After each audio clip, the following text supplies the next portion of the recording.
Alain, propos d'un Normand. Utilité des peines.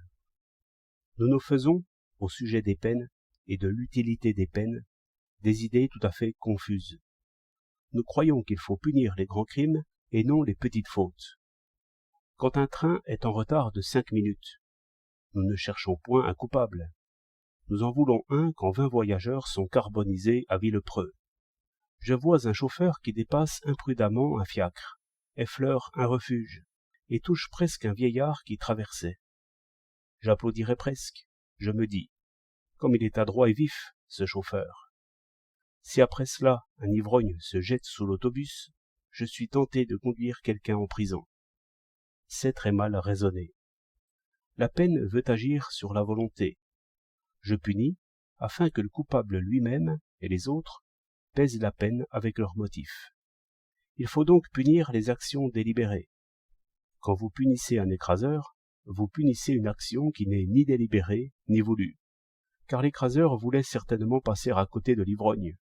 Le mécanicien voulait rouler sans accident. Leur bonne volonté est évidente. 1000 raisons nous l'assurent. La peine dont nous les menaçons n'y ajoute rien. Elle frappe tout à fait à côté.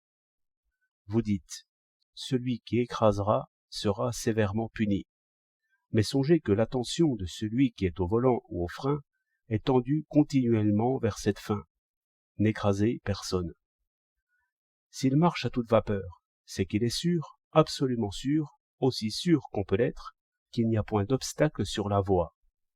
Si le chauffeur se glisse entre le nez d'un cheval et la queue d'un tombereau, c'est parce qu'il est sûr de pouvoir passer, et s'il a forcé devant l'ivrogne, c'est qu'il était sûr que l'ivrogne allait pencher en arrière.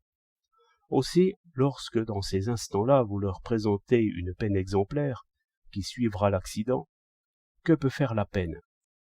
Ils ne veulent point l'accident, ils ne le croient pas possible. La peine ne sert pourtant à rien, si elle ne détourne de vouloir. Vous direz, à quoi une peine sert-elle jamais? Je dis que les petites peines qui visent les négligences préméditées sont les seules utiles.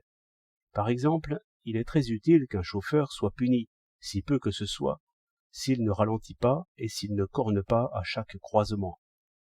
La peine doit viser la négligence, non l'accident.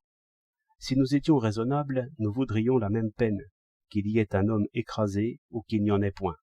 Car ce qui est voulu, ce n'est pas un homme écrasé, c'est une vitesse régulière et l'oubli des règlements. De même, quand un mécanicien dépasse la vitesse permise, qu'il soit frappé d'une amende, même si, étant retardé par des circonstances, il arrive brillamment à l'heure. Mais, communément, nous ne voyons que le succès. Nous trouvons très bien qu'un inspecteur laisse son bureau une demi-heure plus tôt qu'il ne devrait, pourvu qu'il n'arrive rien. Or, s'il s'en va, c'est qu'il croit fermement qu'il n'arrivera rien. D'où quelques jours une catastrophe. Pensez-y, c'est la négligence même qu'il faut punir, et non les effets de la négligence. Ou bien la punition n'est qu'une offrande aux morts, à la mode des Caraïbes. 25 juillet 1910.